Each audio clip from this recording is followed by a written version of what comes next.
The coastal mangroves are lush and leafy. The intertwined arching roots provide shelter for various small fish. Sharks and saltwater crocodiles swim in the bay, but they can't eat these delicious little appetizers.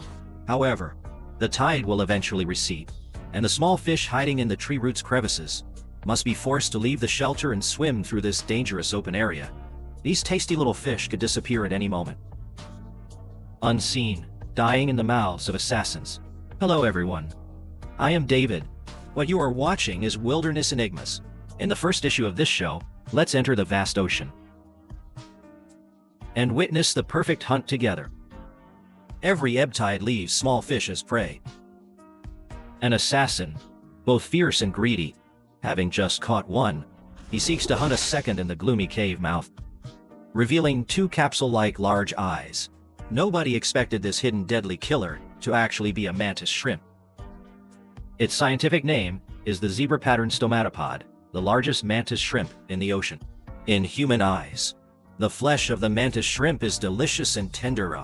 Here, they are the beach's top predator. A male mantis shrimp can even grow up to 40 centimeters, weighing more than 1 pound with strong and powerful claws. Only those capable of launching lightning-fast strikes within milliseconds and achieving an extremely high hunting success rate are worthy of the assassin's reputation. In fact, the diligent bear shrimp hunts not just for itself but for its partner hidden in the deepest part of its sand enemy's cave. The two of them stay together.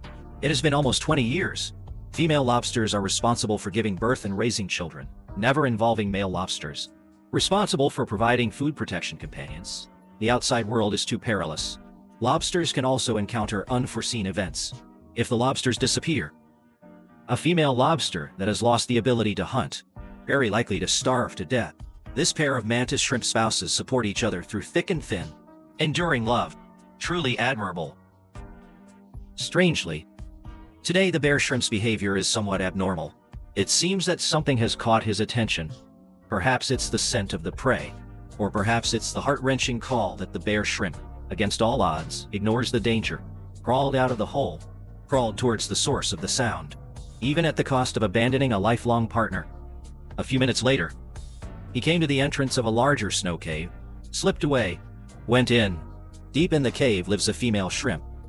After he lost his partner, continuously sending out distress signals, hope there are new buyers coming to save it. The male shrimp actually agreed. She might be larger in stature than his ex-wife. The charm of a widow capable of producing more offspring. Indeed, irresistible. The male shrimp has found a new love. Then forget the devotion in front of the old love. When I didn't mention the master of ambush under the sea. Not only shrimp. In comparison, bobbit worms are even more sinister and cunning. A lionfish hunting at night accidentally enters a death trap.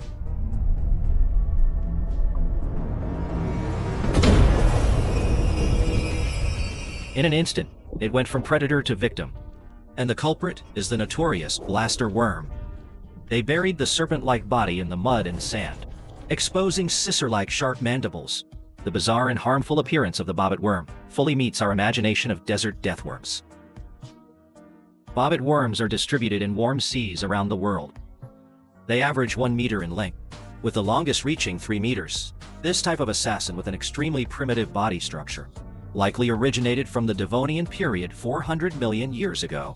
They have evolved night shark hunting to the utmost, going after their prey quickly, accurately, and ruthlessly, never showing mercy.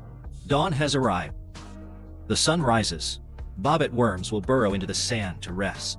But there are also some gluttonous ones who feel they have not filled their stomachs, opting to continue working overtime.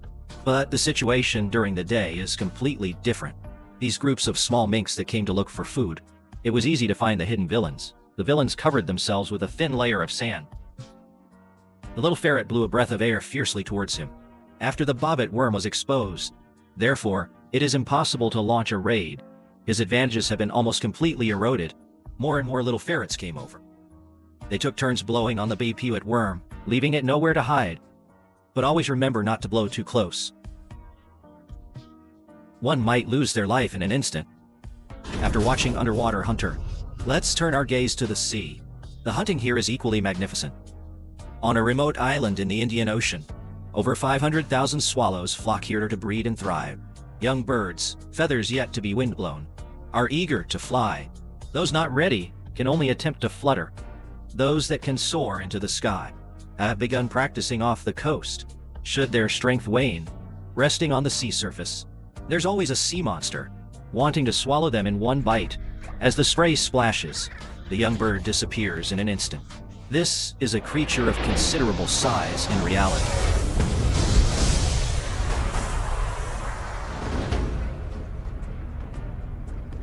Also, a delicacy much talked about by sea anglers, a fish that grows over 1 meter long.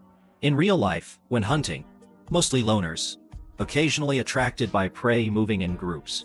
During the season when swallow chicks learn to fly, they are welcomed by a feasting frenzy competing to devour. The clever chicks stay as far away from the surface as possible. Even when thirsty for a drink, they only sip briefly. Even so, they must always be vigilant of the predator's eyes eagerly rolling. It thinks, in order to eat the tender chick meat, it can even calculate the bird's flying speed and altitude to predict their flight path, readying its attack in advance, swiftly swimming ahead, like a fish leaping with a run-up, flying out of the sea surface. In the blink of an eye, the prey is torn apart. Here, the Navy wins outright against the air, despite the dangerous road ahead. Life and death uncertain. But under the guidance of their parents, the young tern braves the first test of life and death. A little tern falls onto the sea surface due to exhaustion. His mother issues a frightened and urgent screech, signaling him.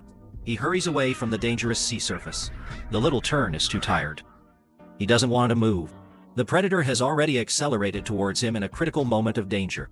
The little tern slowly flies off the sea surface, kissed by the Grim Reaper.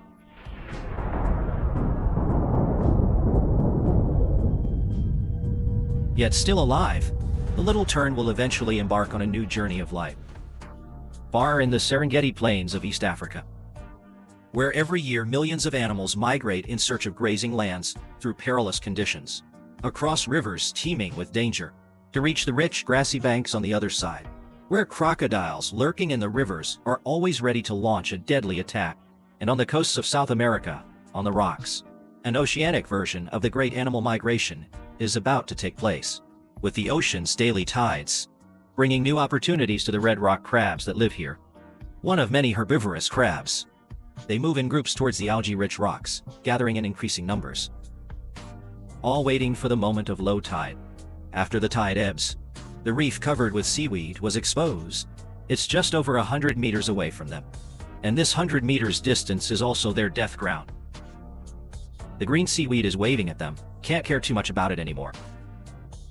There's always the first crab that dares to jump out. Next is the second one. The third one is like an antelope crossing the river. They went, one after another. Once the red crab falls into the water, they would panic and climb onto the rocks. They seem to be afraid of water. Indeed, there is a reason behind everything.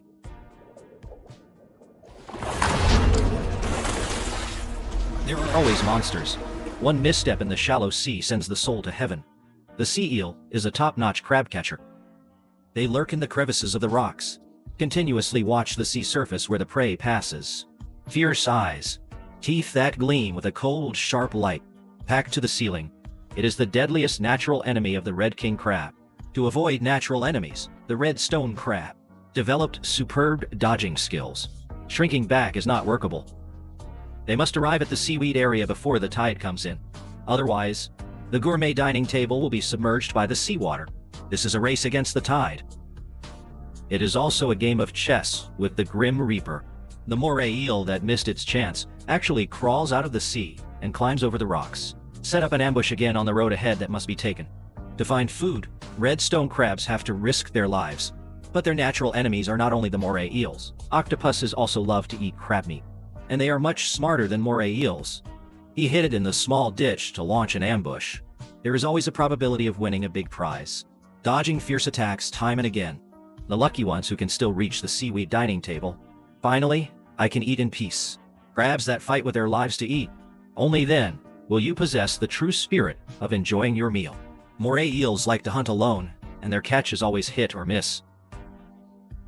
Some predators choose to be like wolves. Team collaboration. The hunting effect will be twice the result with half the effort. On the coast of the Galapagos Islands, living as a smaller type of sea lion, This group of young bachelors needs to gain weight and build up their strength as soon as possible to gain an advantage in the upcoming mating battle.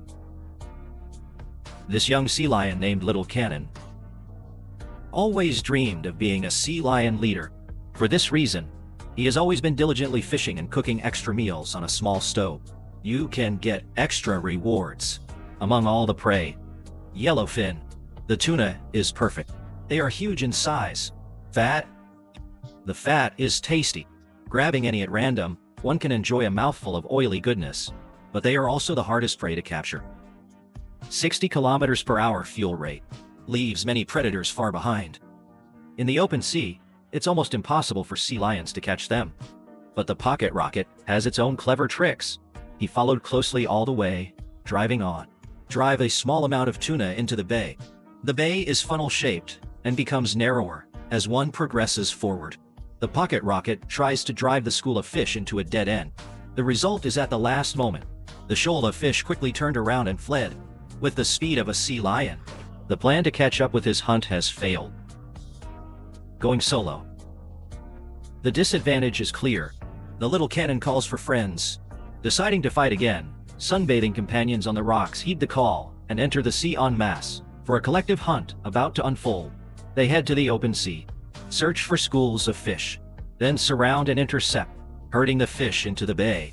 Tuna panic and choose any path, forced into the narrowest strait ahead.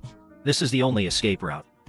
Once entered, it's like walking into a trap. The Little Cannon personally oversees the strait, sealing off the fish's escape route, allowing teammates to fish in the net amidst the chaos.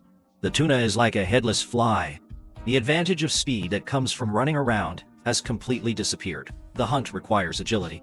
Then you can take a big bite of the fat fish, mouthful of greasy rice. The ideal is thus realized. Such brilliant encirclement tactics require strong strategic vision and team collaboration. After the successful shark hunt, the Little Cannon can finally leave the gorge to enjoy its combat capability. Eating one more bite adds an extra chance of winning, one step closer to the leader's dream. Cooperation among sea lions is a form of cooperation within the same species. They share the same animal language. It is reasonable to communicate and hunt collaboratively. Cross-species cooperative hunting has also become possible in the warm, clear, shallow waters of tropical seas. Coral reefs create vast limestone homes. The area they occupy on the seabed is less than 1,000, yet nurtures a quarter of marine life. Colorful, layer upon layer of coral fortresses. Like a dreamy alien world, various fish shuttle through it, either settling down, looking for food, or seeking shelter. The fish here always have their own purpose. This moray eel is searching for small fish and shrimp amongst the coral reefs. Its sharp teeth in its mouth exposes its brutal nature.